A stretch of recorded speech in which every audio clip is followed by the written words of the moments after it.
explaining to her, like, it might be hard for you to understand that my job, I may not come home some night. And it's important, but it's important for you to understand my heart for this job, and that I'm willing to step into the fray, if you will, for someone that I've never met and somebody you've never met and you may never meet. And I'm willing to sacrifice potentially up to my life, sacrifice my own life for somebody that I don't know.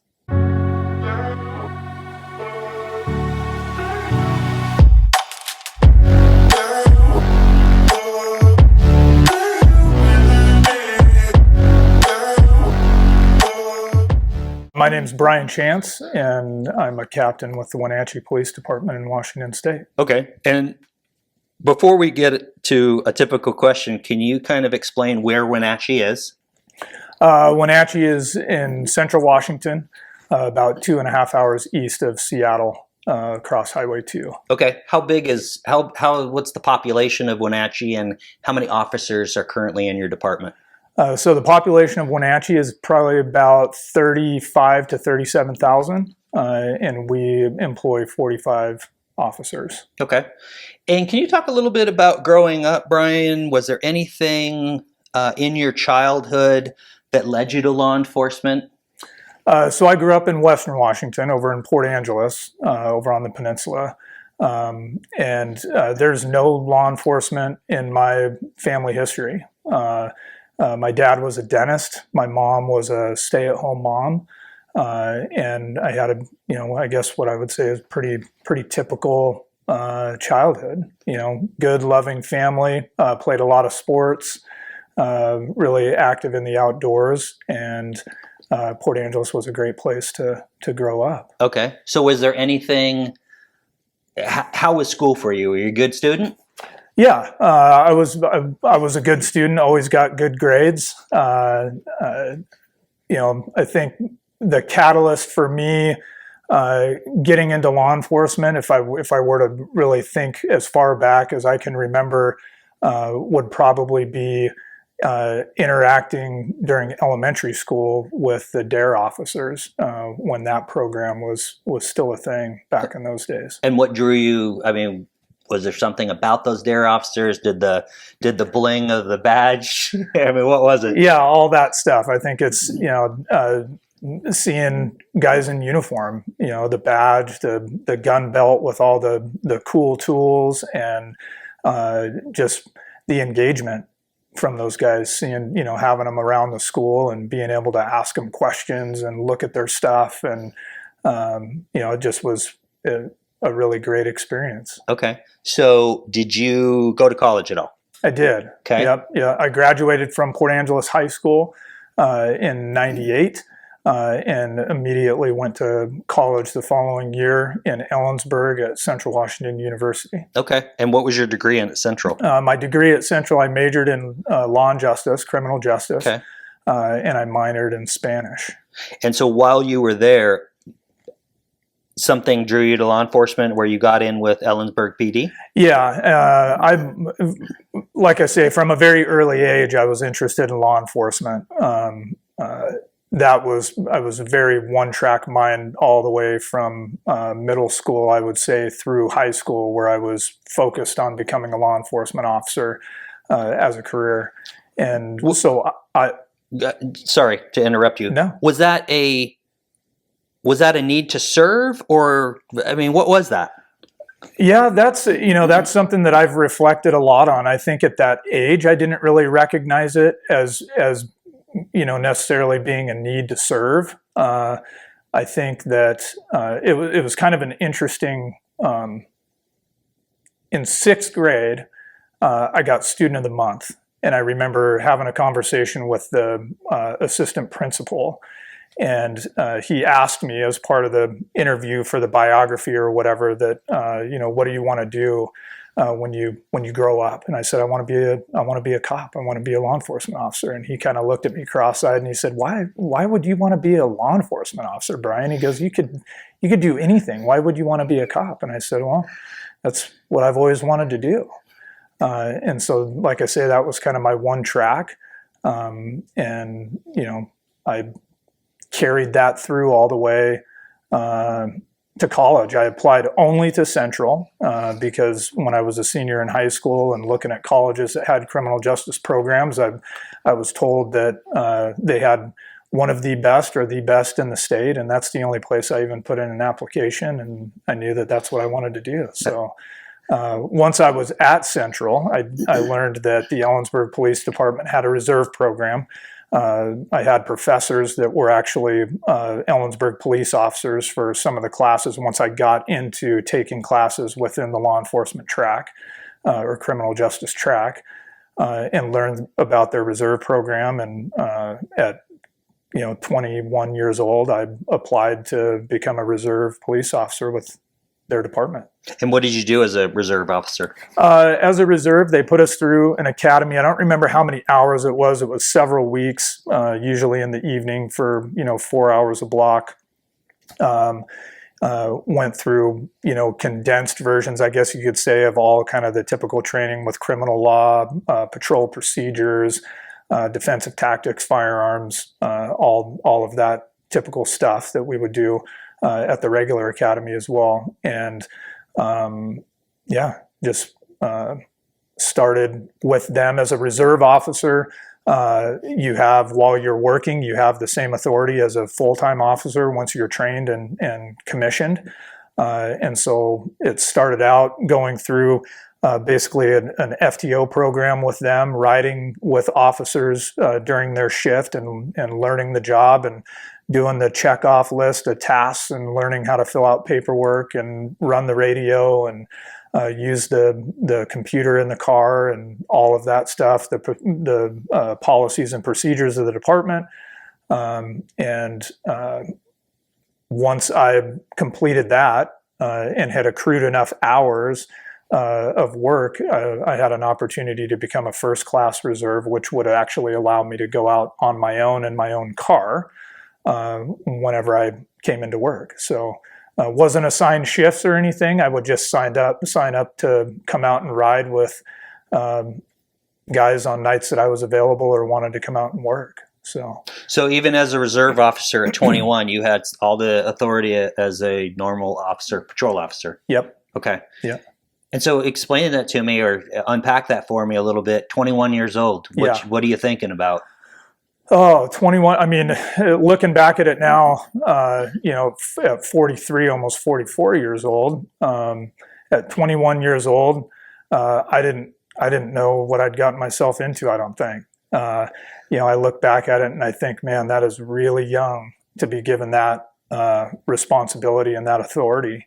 But I feel like I had a good head on my shoulders. It was always what I was directed to, drawn to, I guess I would say. And I had a lot of really great mentors very early, even in those stages of my career. And I'm still really close friends with a lot of those guys at Ellensburg. So let me ask you, because I started really young as well. Mm-hmm. So I kind of have a perspective on that, but and we'll talk a little bit about the position that you currently hold now. What is your opinion if somebody wanted to come and work for your department now, mm-hmm. 21 years old? Would mm-hmm. you have any trepidation in that?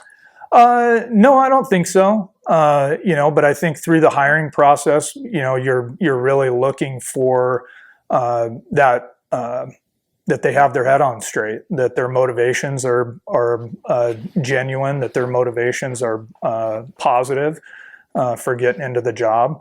And I think through, the interview, the multiple interview processes that people go through, you see and can gauge an individual's level of maturity and preparedness and ability, I think, to some extent, to take on that responsibility and shoulder that responsibility, because it is a big responsibility that is weighty. Okay. So then at some point you graduate from Central and you become a full-time officer. Yes. How old are you then? 22? Yeah, about 22, maybe pushing 23 at that point. Okay. And you go to training somewhere? Yeah. So once I was hired by the Ellensburg Police Department for a full-time position, I was sent over to Burien over in King County, and that's where I attended the Basic Law Enforcement Academy for Washington. Okay, and how was that for you now that you've already been essentially a reserve officer for a year, doing all the duties of a normal officer? How was the Burien Training Center for you? It was a great experience. I think for me, getting in there with the experience that I had, I was able to relax a lot more than a lot of my other classmates, and I had at that time, for me at that age and comparative to the others, I had a lot of experience. And so I had familiarity with patrol procedures, the criminal law, and then the real world application of responding to calls and how to handle a DV, how to do a traffic stop, how to do a high risk stop. I, had been shooting, pistols and rifles for a while at that point. I mean, I grew up doing those things, but in that capacity, I had experience at the range. And so it was, even though I was very young at that time, my class had a lot of folks that were, in their mid to late 30s, and even I think we had one gal in our class that was in her mid 50s that was just getting into law enforcement. So with my experience, I was able to help a lot of my classmates succeed because I was able to answer a lot of their questions,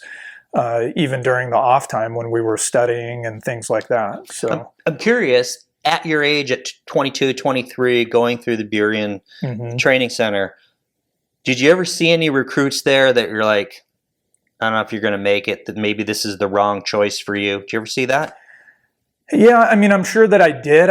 Nothing really jumps to mind specifically. My class was no different than, some of the other classes where, there were people who, bowed out along the way, realized that it wasn't for them. I saw that in the other classes too, because there's multiple classes going at a time, and you have at any time, and you have opportunity to cross paths and converse with those students as well. So, yeah, I think along the way, there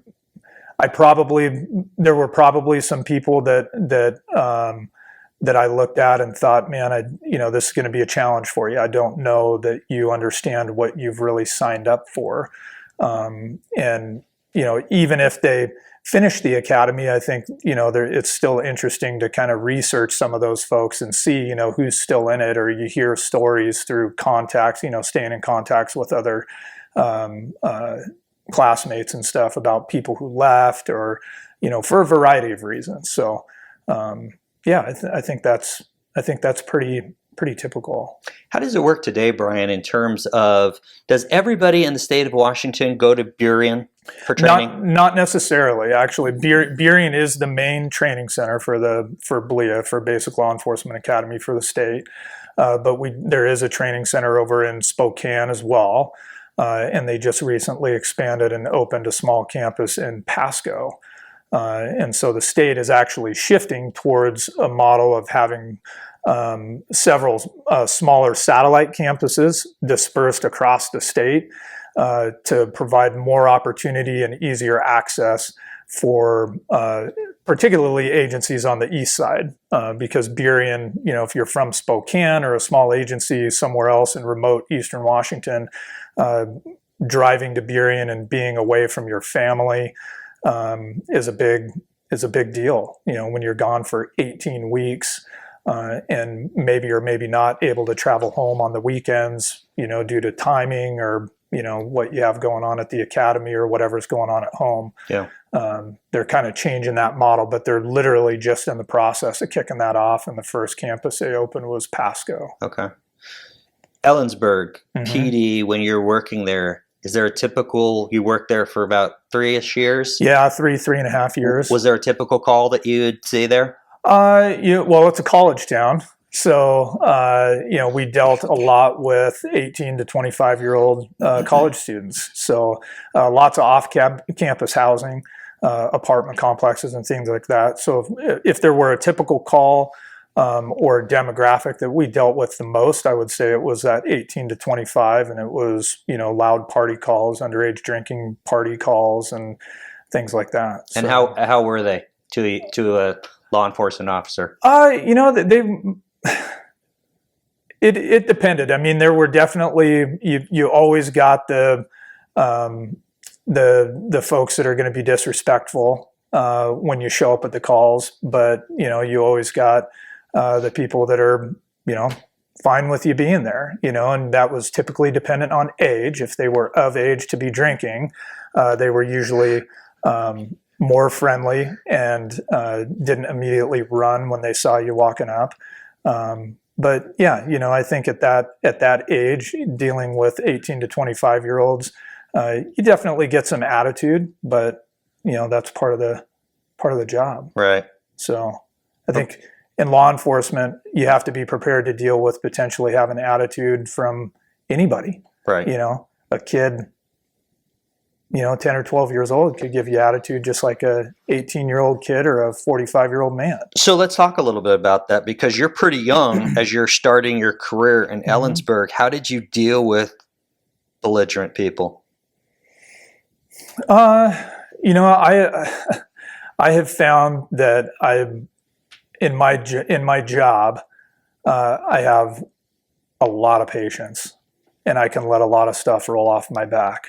So I think from a very early age, dealing with drunk, belligerent people, often working in Ellensburg, it became commonplace, for me to, not allow people's comments or disparaging remarks to really affect me, and just remain professional and respectful back to them, because most of the time I found that it did one of two things. It either irritated them more because they weren't able to get under my skin, or they realized that they didn't have to be a jerk and they could just have a conversation and we could move on. Did you come into the job, though, with that patience and understanding and letting things roll off your back, or did you learn that skill? I think I came into it with that. I had...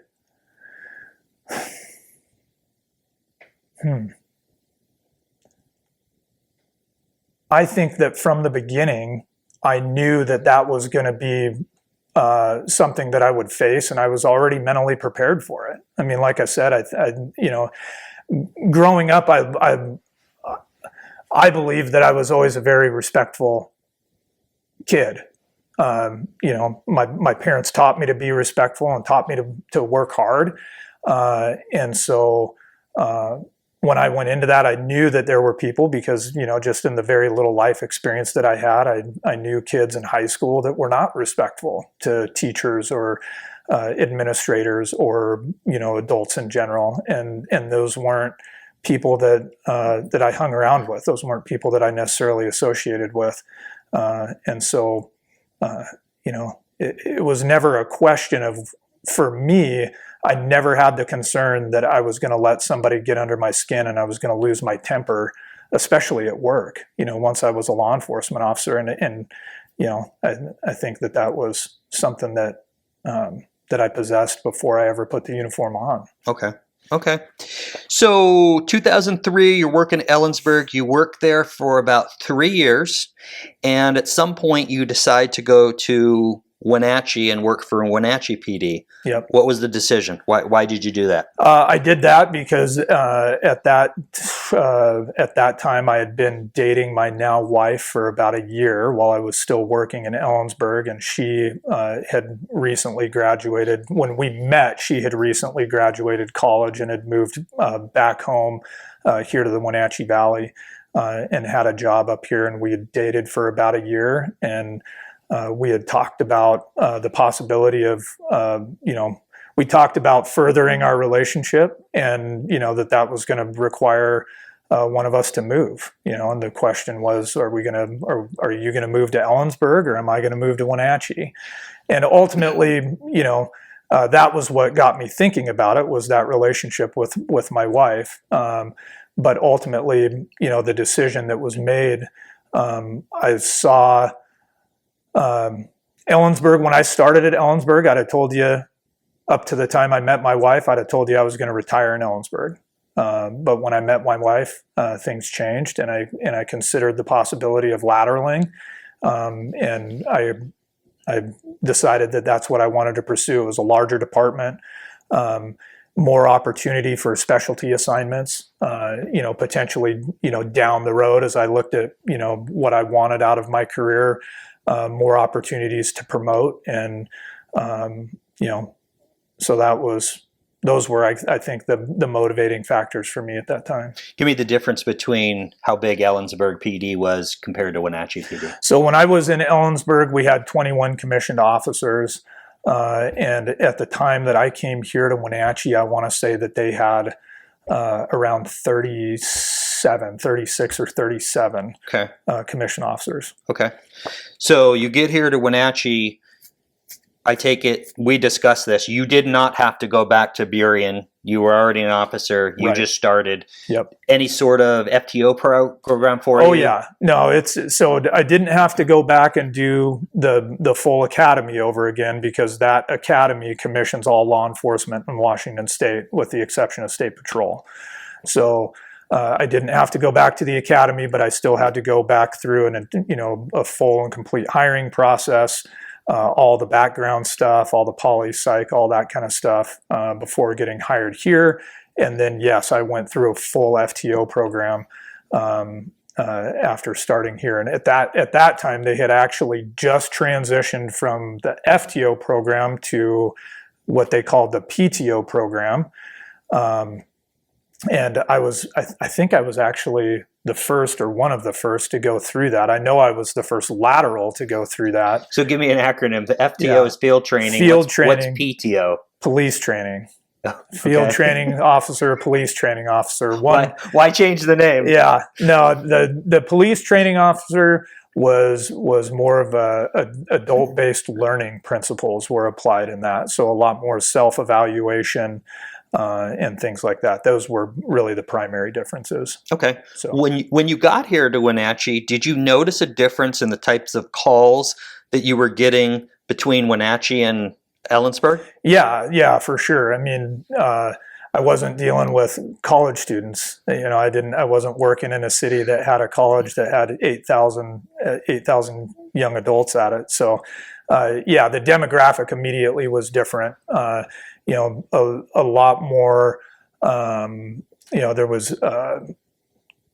there were a lot more gangs here than there were in Ellensburg. So got some pretty rapid exposure to gang members and dealing with gang members. So I'm curious about that. Mm-hmm. I mean, I would never think that Wenatchee has gangs. What kind of gangs were you dealing with, and maybe are still dealing with today? Yeah, so Sureños were the primary gang presence in Wenatchee. When I first started here, it was almost exclusively Sureño, different cliques of the Sureño gang. And now we do have a larger contingent of Norteños, so traditionally Hispanic-based gangs. Okay. So you're dealing with gangs. What other types of calls are you taking at that point when you begin with Wenatchee? Let's see.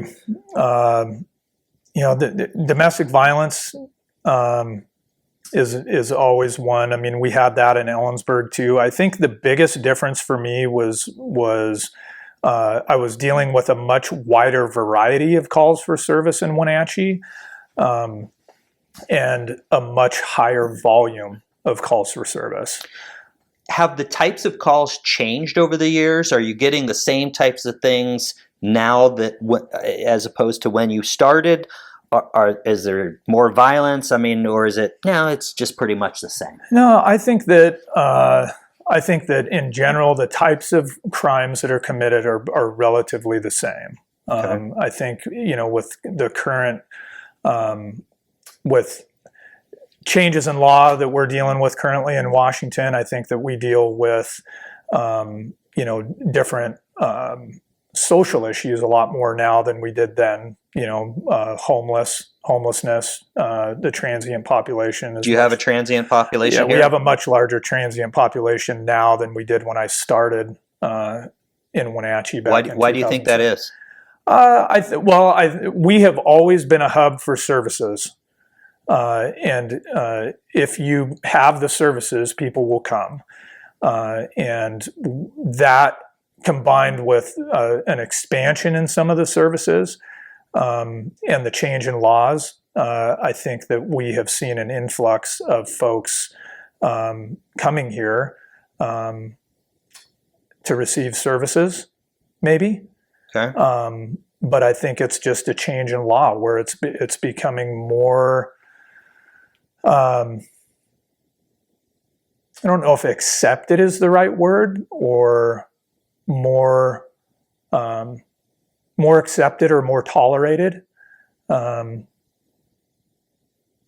It's the best explanation I can give. That's Okay. a tough one to really pinpoint, because there's a lot of crime that happens on the fringes of that population, but obviously being homeless itself is not a crime. Have you noticed more mental illness with the homeless as time has gone by? Yeah, I think I've noticed more mental illness in general. I think mental illness, drug abuse have always been very present in the homeless population. I think that those things contribute significantly to people becoming homeless. If they start abusing drugs, or they have mental health problems at onset, in their late teens, early 20s, or even later in life, that can lead to drug abuse, to try and self-medicate and things like that. And if they're not able to either manage that or fall into a really bad cycle of abuse and don't receive, and at the same time are not receiving help with their mental health, those drugs tend to exacerbate the underlying mental health problems. And I think it's easy to understand how somebody then could face challenges like holding down a job, and that leading to being homeless. So how about, did you notice when Washington State legalized marijuana, did you notice an uptick in your homeless population or in mental health illness in Wenatchee? No, I don't think it. I don't recall seeing a significant spike with the legalization of marijuana. I think the legalization of marijuana was opening the door for legalization of other drugs, and I shouldn't even say legalization, because that's not accurate. Drugs are not legal in Washington, but again, they are more tolerated because it's being looked at more from the perspective of an illness that needs to be treated. And so I think that they're changing the laws to try and focus more on pushing people towards services rather than throwing people in jail and criminalizing the drug abuse. Let me ask you this, because I know there's a difference between Western Washington and how things are done there as opposed to Wenatchee, Central Washington, or Eastern Washington. Are you seeing a change in the way that prosecutors want to prosecute crime in Wenatchee? And I ask because I know in Seattle has, a very tolerant idea of how to deal with crime. And I'm just wondering if that's changed over here, because Central Washington is a little bit different than Western Washington. Yeah, I think it is different. I don't think that Eastern Washington in general faces a lot of the same problems as Western Washington. It does tend to be more conservative of a community, where people want and expect drug issues to be addressed by the police and handled by the police.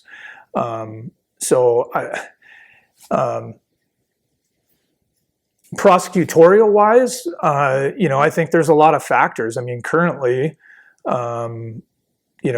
still realistically from a court perspective, coming out of, a pandemic like COVID that created such a huge backlog, and trying to find a way to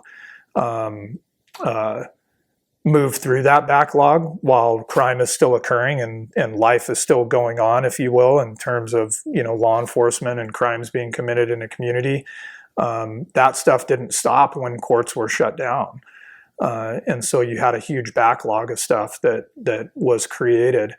But I think more so during that same time that we were going through the epidemic that started in 2020, we had George Floyd.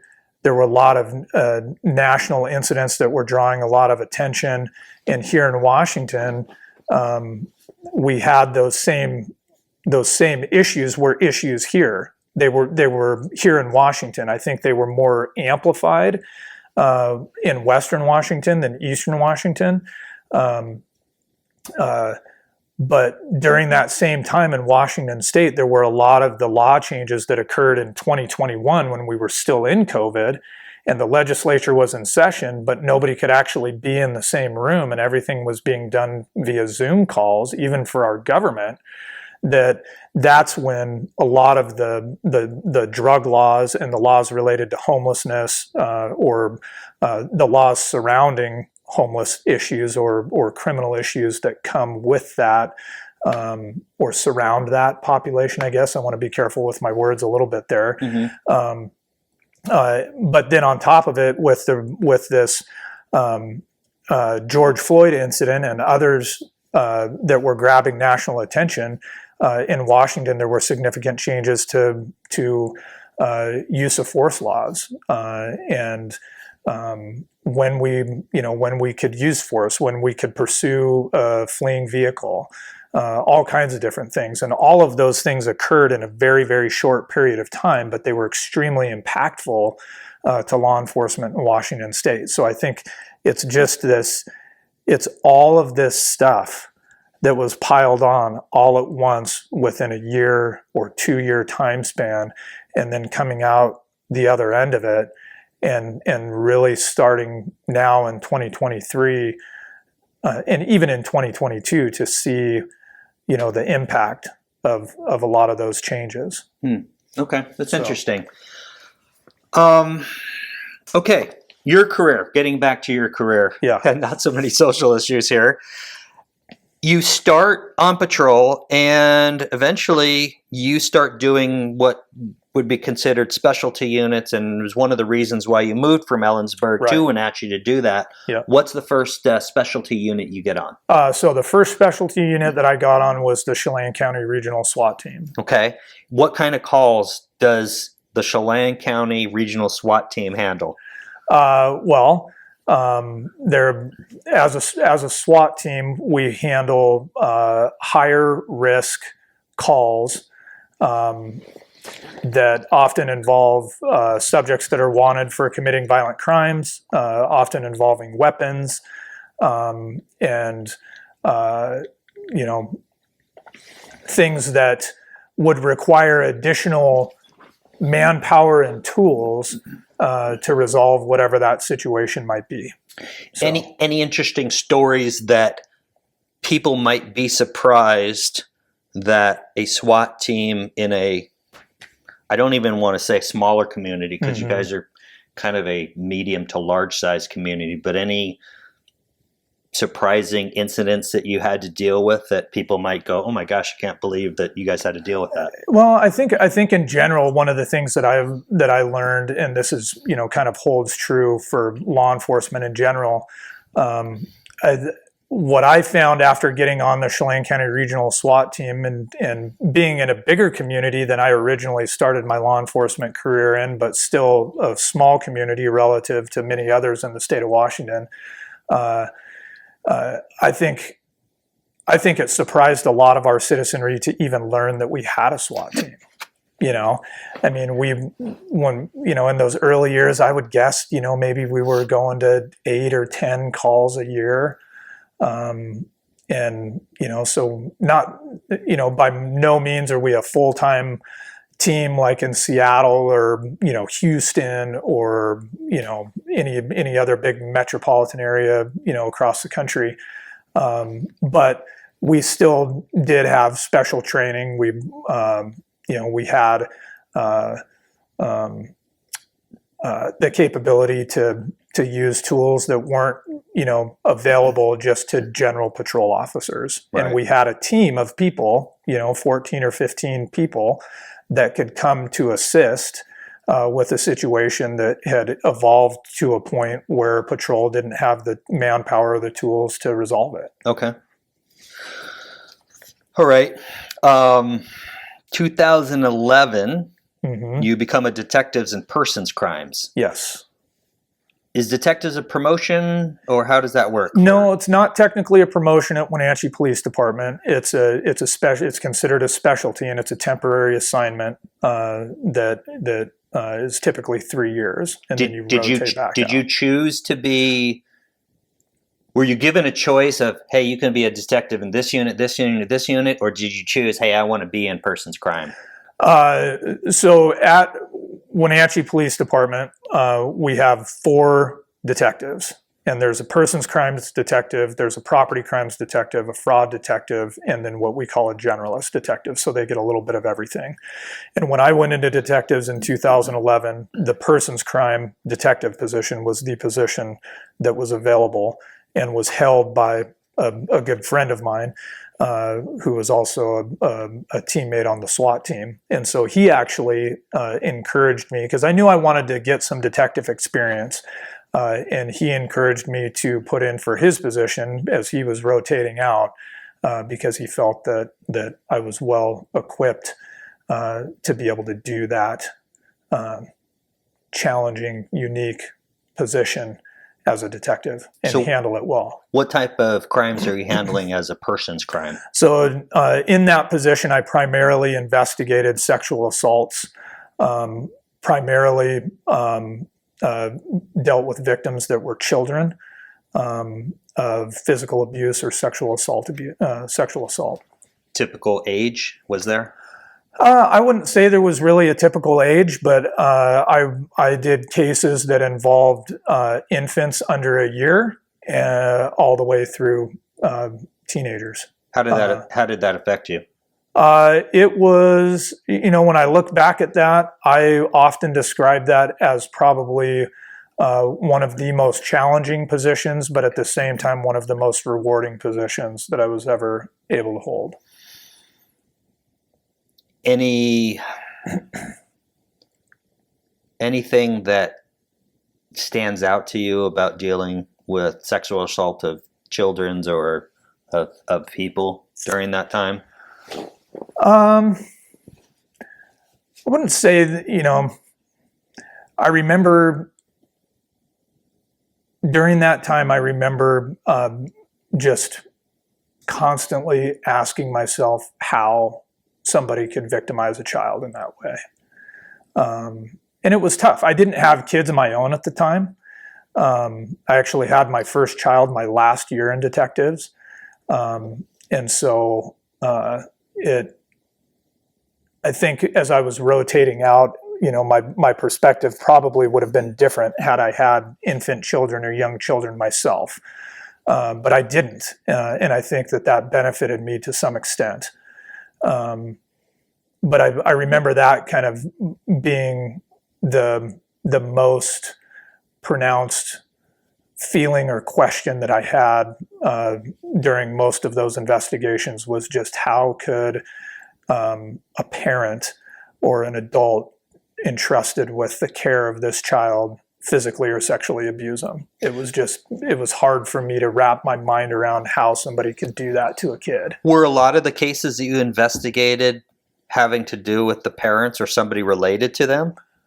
Yeah, I mean I would say that was very typical. The vast majority of adults that victimize children, whether physically or sexually, are a parent or are in a parental type role or related by family, blood or marriage or however that is. It's most often family members. Did it matter the demographic, race, wealth, anything? It just ran the gamut. Yeah. No, I didn't see, I didn't see any patterns there. I think it could maybe be debated that, that the reported incidents versus unreported incidents might play into that question a little bit more, meaning that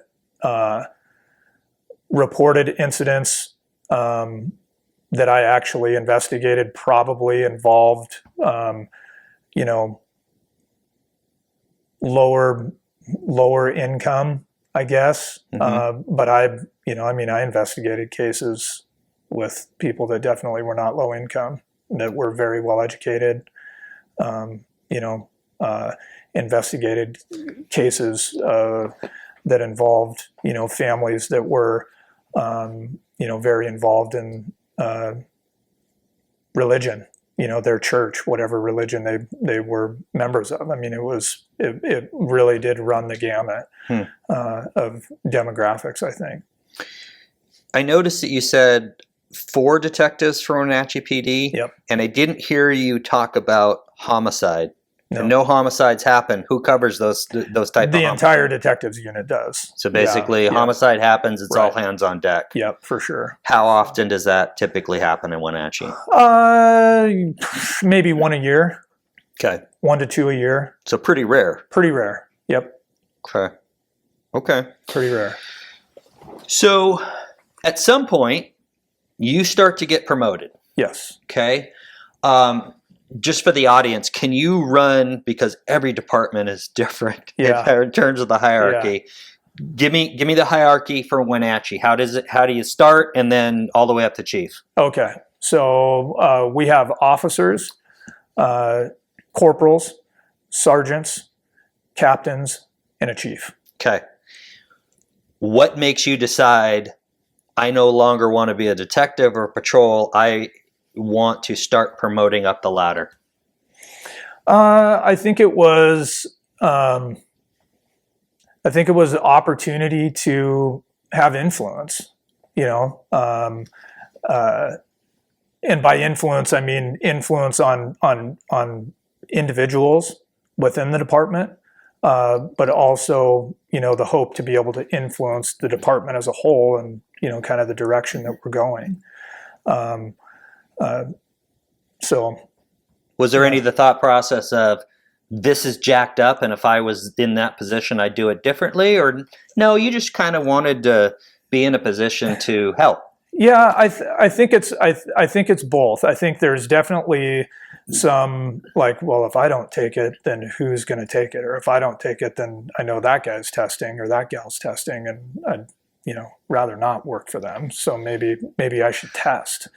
But and I think that there's also some looking up at supervisors and saying, man, they're really handling this stuff screwed up, and I'd do it differently. What I would say about those thoughts, though, and in hindsight, is that as a young officer, I think I was naive to the real responsibility and the real, weight of decisions that were being made or weren't being made by supervisors, and so Ultimately, I mean, I knew when I went into the job that I didn't want to just be a patrol officer for my entire career. I wanted to take opportunities to promote and grow myself too individually, and be a leader. And you know, I stepped into that pretty early in my career at Wenatchee as well. You know, just through becoming a field training officer myself and being able to put my fingerprints on young officers coming in the door and train them the proper way to do the job and the safe way to do the job and how to do the job within law and policy, and how to portray a good image of law enforcement in general, and have a good, you know, the importance of just having a good reputation, not only with your coworkers and colleagues, but with the public. And I just continued that line of thought up as I started to promote. The first promotion that I took was corporal, and that was in the early months of, I think, 2014, as I was getting ready to kind of transition out of detectives, and promoted out of there as a corporal, and was assigned to a patrol shift with a sergeant who was my supervisor, and I believe four patrol officers at the time. I was a corporal on patrol for about probably close to about a year and a half before I had opportunity to promote to sergeant. Promoted to sergeant in mid 2015, and was a patrol sergeant for probably about another year and a half or so, and actually went into detectives and circled back to the detectives unit as the supervisor, and did 3 years as the detective sergeant before the opportunity for the captain's promotion came up. Okay. How old are you when you're currently a captain? Right. How old are you? Right now I'm Yeah. 43. How old were you when you got promoted to captain? I was 30, I believe I was 39, almost 40. That seems to me pretty young. Was it young? Is that? Yeah, I felt like it was pretty young. I think in reality, yeah, it was pretty young. I remember during my promotional ceremony, the chief making a remark just to the group that was there, that in the research that he had done, he believed that I was likely the youngest person to be promoted to captain at the Wenatchee Police Department Okay. at the time. So in the Wenatchee Police Department currently, there's basically 2 captains. You're one of them. Correct. Then there's the chief. As one of the 2 captains, what are your responsibilities? So my title is the administrative commander. So I oversee and supervise our detectives division, and our civilian staff, our non-commissioned staff, our record staff. So in addition to that, I supervise our administrative sergeant, who works just across the hall from me in the administrative office. And I also am one of the commanders for the regional SWAT team. I'm also one of the commanders for our regional special investigations unit, which is a relatively large group of detectives and supervisors and commanders that focus on officer-involved use of force investigations, mainly officer-involved shootings. And I'm also involved heavily with our Columbia River Drug Task Force, which is a regional drug task force here in the Valley. Okay. As you've risen up through your department, have you developed, or what is your leadership style philosophy? Here's a different question. If somebody's working underneath you and they have to report to you, how do you think they would describe you? I think they would describe me as my door is always open, and they know they can always come to me with anything that they need. So that I'm always available, and I try to emphasize that with my guys, that I'd way rather have you call and wake me up for something that turns out to be nothing than to find out you had something that was really something and learn about it at 7 o'clock the next morning. Yeah. So, I'm a really communicative person. And I like to engage in conversation with folks, and I want to be a resource. When I promoted to captain, kind of maybe going back a little bit to one of the questions you asked before, when I promoted to captain, when I knew the position was going to come open, I really didn't give it any serious thought. And then I had some colleagues, some fellow sergeants, and even others within the department who came to me and said, "Hey, you putting in? You need to put in." And then it was like, "Yeah, you're the guy. You need to put in." And I remember those first few conversations, and looking back at a fellow sergeant and saying, "Well, man, you were my FTO. You've been here longer than I've been here. Why aren't you putting in for it?" "Well, no, I don't want to do that, but I think you should do it." And but ultimately it came down to I started to give it some more thought, and there was a need there. There was a need for the department. The department needed somebody in that leadership role, and ultimately, I don't want to say I was convinced by others, but I think I realized that it was an opportunity that I shouldn't pass up. That even though I felt like maybe I wasn't ready, and it was still, at that time, I remember thinking, man, I have 15 years left, and I'm in an agency that I don't plan to leave, and I'm going to be one step down from the chief, and I don't know if I want his job, and so can I see myself being a captain for the next 15 years? But ultimately my own, so there was a little bit of reservation there. There was a lot of thought that went into that. But what I realized was I was more worried. I was more focused on my own needs and desires and wants. And I wasn't considering the needs of the organization as much as I probably should. And I think when my mind shifted to that, and that mind shift coupled with the support and the people that were approaching me and encouraging me and saying, "Hey, we really think you should do this. You would do a really good job at it. You're the right type of person for it." Those things together is ultimately what tipped me into putting in for it. Okay.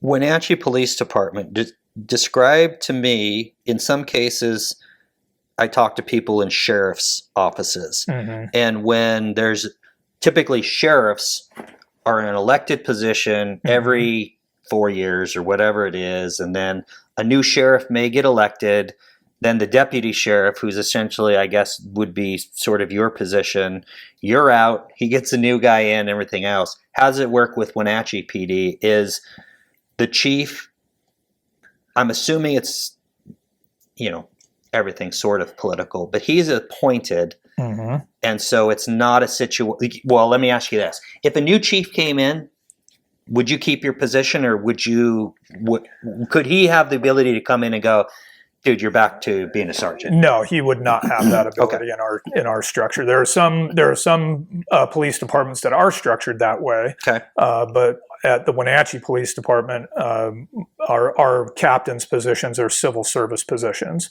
So they're just like any other promotion within the organization, and to demote somebody, there would need to be just cause, just like in any other disciplinary function. Okay. I guess. Okay. So, not an at-will employee. The chief serves at the will of the mayor. The mayor could walk in tomorrow and say, "We need a change. You're done. I've got this guy who's coming in." Okay. And the mayor, the chief, can't do that to me. Okay. as a civil service captain. Okay. Looking back on your career, Brian, when you started when you were 21 till now, do you think law enforcement has an effect on your family? For sure. In what way? Gosh, that's a big question. I think in a lot of ways. I think that early in my career, early in my marriage, it was still really fresh and exciting for me, and it was fresh and exciting for my wife. And there was a lot of storytelling and stuff like that happened.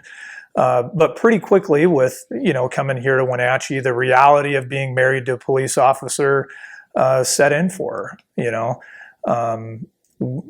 working night shift, being on call as a detective, being on call as a member of the SWAT team, going to SWAT calls that, are have the potential to be a lot more high risk or have been identified as like this is a much higher risk situation right now, and patrol can't resolve it, and so we need the SWAT team to step in with all their special tools and equipment and training and resolve this scenario for us. So I think she pretty quickly came to understand that it's unique to be a law enforcement officer, but it's also unique to be the spouse of a law enforcement officer. We had a lot of conversations in those early years where, and even before we were married, while we were dating, explaining to her, like, it might be hard for you to understand that my job, I may not come home some night. And it's important, but it's important for you to understand my heart for this job, and that I'm willing to step into the fray, if you will, for someone that I've never met and somebody you've never met and you may never meet. And I'm willing to sacrifice potentially up to my life, sacrifice my own life for somebody that I don't know and that you don't know. And that is something that you need to be aware of, that you need to think about, that we need to talk about, and that you need to be prepared for, as prepared as you can. And how'd that conversation go? How'd your wife take that? Well, I think, that's kind of an evolving conversation, right? Over the course of a relationship. And I think that, for me at least, I found that conversation gets reiterated, and sometimes it gets started by me, sometimes it gets started by her. But I think at the beginning, it's hard for her to understand. And I think maybe being as young as we were, and being as new as it was like, it's easy to say, that's never going to happen. Which is, it is easy to say that. But I think truly understanding that takes some time, and that's evolved over the years. And I think that she knows it. I think that she understands it. I think that she accepts it. And I think that, she's as comfortable with it as you could expect a wife to be with the idea of her husband not coming home from work. Do you have a philosophy, or did you develop some sort of understanding with your wife? Do you talk about the job with your wife, or are you one of, cops that go, no, I'm not going to talk with her about it because I don't want her to worry about it, or I just don't want to talk with her about it because I don't want to stress her? I mean, give me your take on that. Yeah, I think early on there was a lot more conversation. Like I say, there was a lot more storytelling and that kind of thing. I think, as I've grown older and we've grown in our marriage, and I've progressed through my career, we talk about specific calls less. And my job's different now too. So we talk about my job because my job's stressful. And so, yeah, we talk about it, but it's not like the war story type conversation like you would have, or like we had early in the career, where it's more of like a storytelling kind of thing. It's right. Like, I'm really struggling with, whatever it is, an employee, or, decision that I had to make today, or a decision that I know I'm going to have to make in the next day or two, and kind of wrestling, some of that from a leadership perspective, a captain's perspective, an organizational perspective, but also, trying to find that route and follow that route back to my heart, and trusting that, I'm going to do the right thing. I'm going to do what I believe to be the right thing in my heart, and trusting that that's going to carry me through. So you said something interesting earlier about, having this relationship with your wife and knowing, look, you have to realize that there's a chance that I might not come home one night.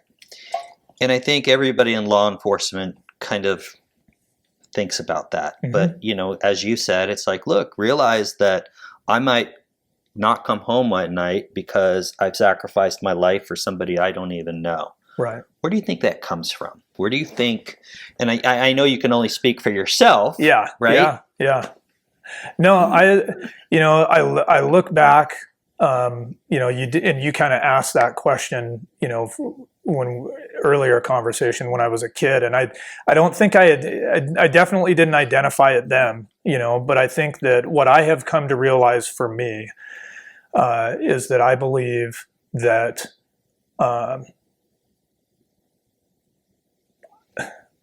becoming a law enforcement officer was a calling that was put on my life by God. And I believe God called me to this career. And as I reflect back on my career, I believe that I've been called to be in the various positions that I've held. And I've had a lot more. That thought and that belief has developed a lot more since becoming a captain. And just really now realizing that I'm in a significant position of influence, and that when I was having those conversations and kind of having that internal debate of whether or not I should put in for the position, it was recognizing that this is an opportunity that I can't pass up, and I'm being called to do this, and I need to do this. I need to do it for myself, but I need to do it for our organization as well. And I tell young officers that, I describe this profession as a calling, different than many other professions, because it is rooted in selfless service to others. So what would you say to somebody watching this who's thinking about going into law enforcement? What would you tell them? Man.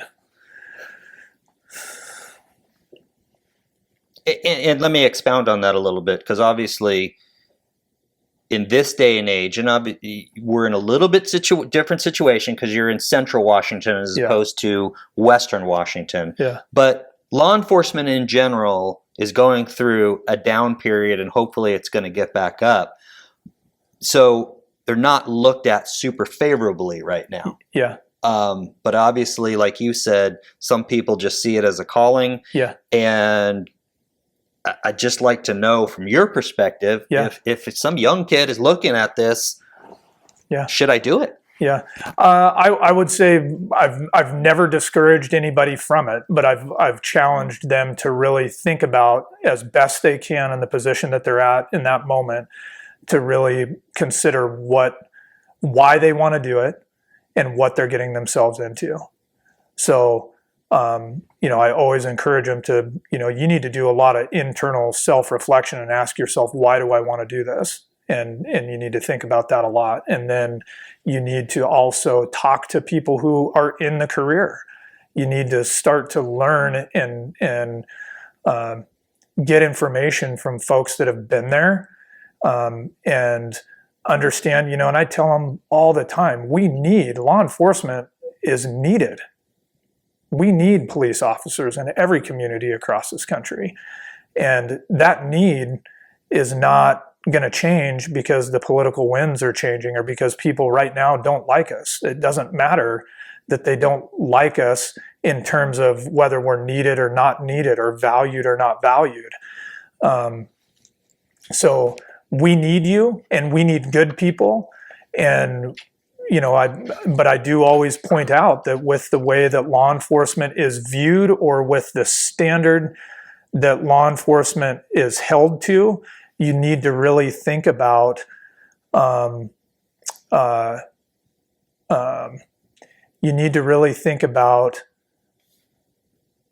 you rise to that expectation?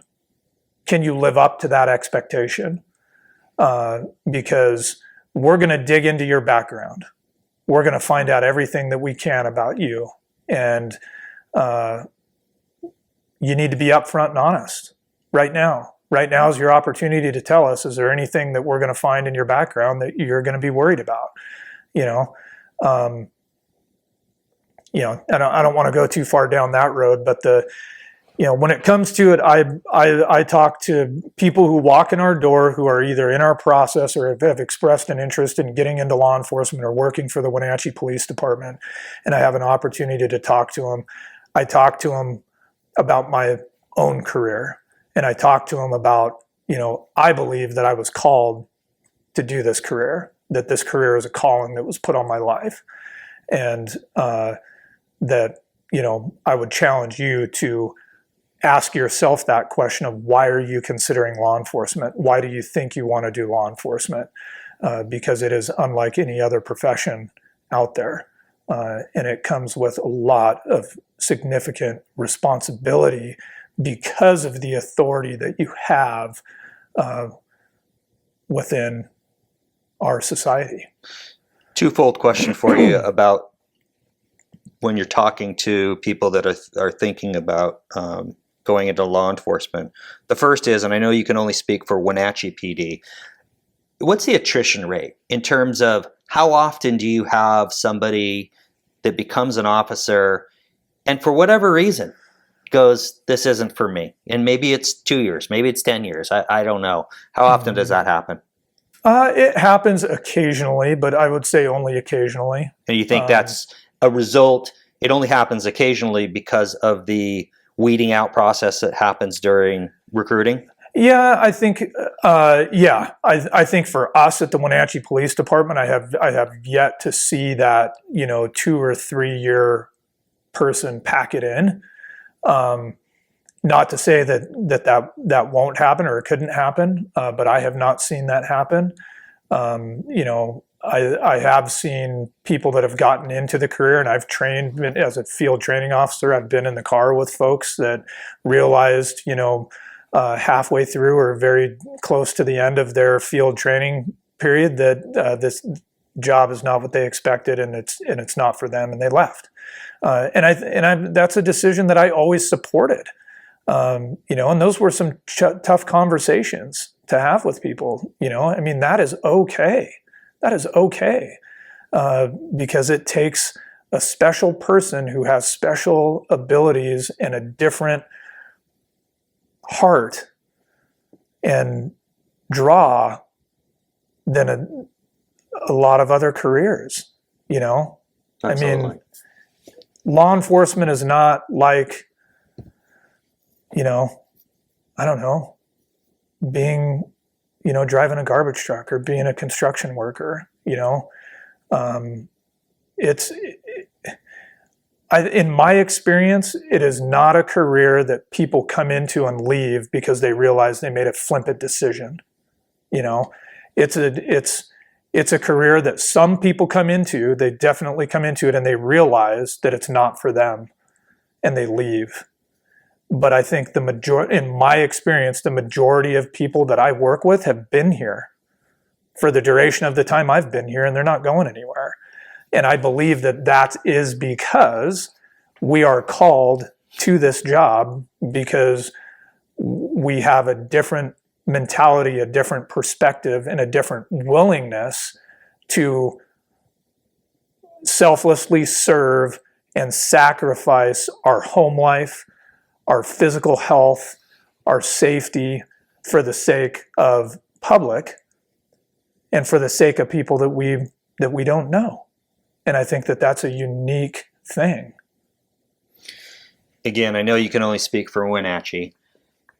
Have you seen a difference, and are you struggling at Wenatchee PD with this younger generation in terms of getting good recruits? Have you seen the quality of recruits go down, or no, the people that want to be police officers, no matter what generation, are just cut from a different cloth? I think that's absolutely true. I think regardless of generation, I can think of folks that we have hired in the last few years since I've been a captain and heavily involved in that process, that when they leave the chief's interview, you just know, like, that guy or that gal is exactly what we're looking for, and we need to hire them right now before somebody else snags them up.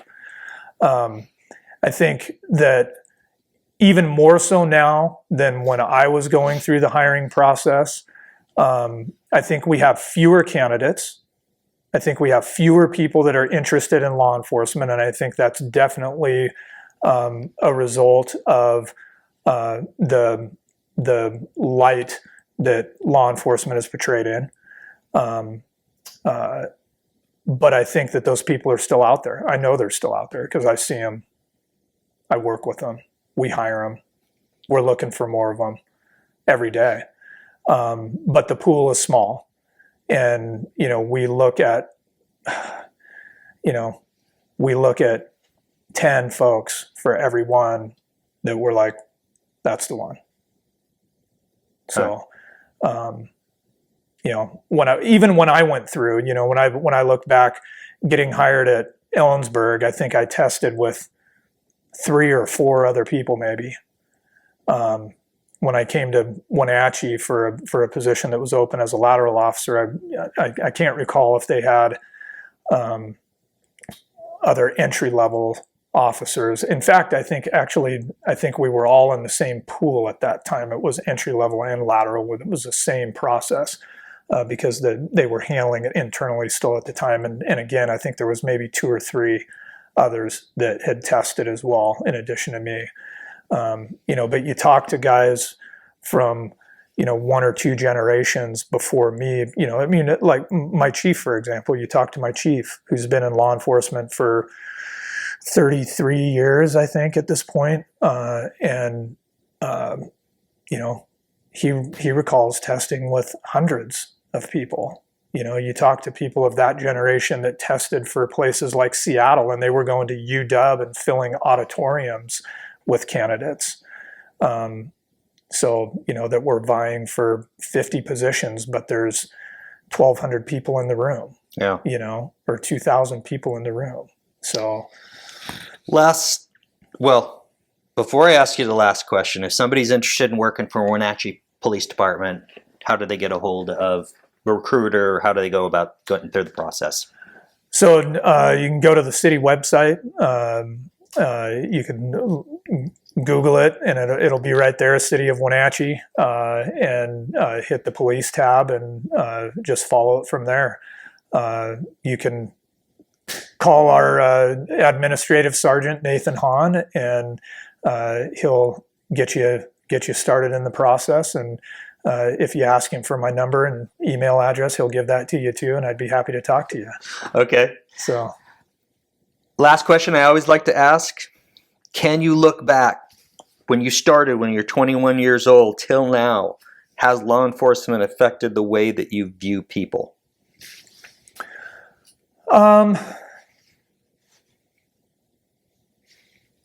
I think that it has. I think that for most law enforcement officers, given the nature of our job, it would be difficult to say that it hasn't affected your view of people. But I think what keeps that in perspective, so, my wife knows where my seat's at when we go out to dinner, and it's not with my back to the door.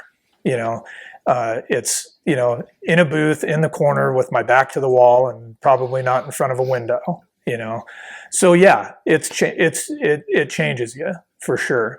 But I think what keeps that in perspective for me is that, we deal realistically with a very small percentage of the population. And that small percentage of the population, we deal with many of them frequently, but lots of them one time, two times.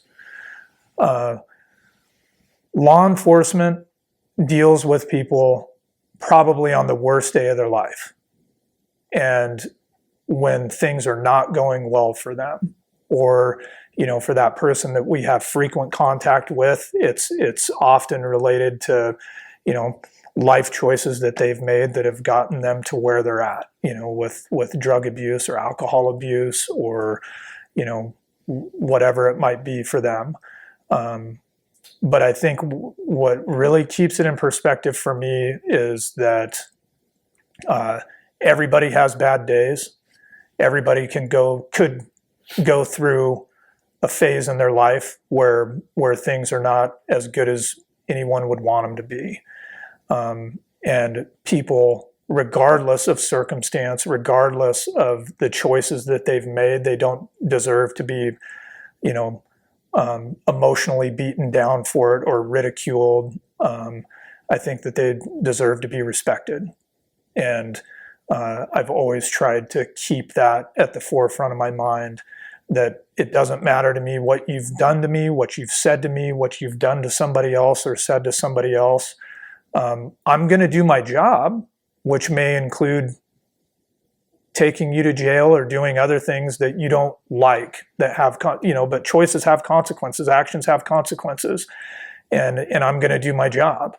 But at the end of the day, I'm not going to hold it against you. And I'm going to show you the respect that I believe you deserve. Brian, thank you for the interview. Yeah, absolutely.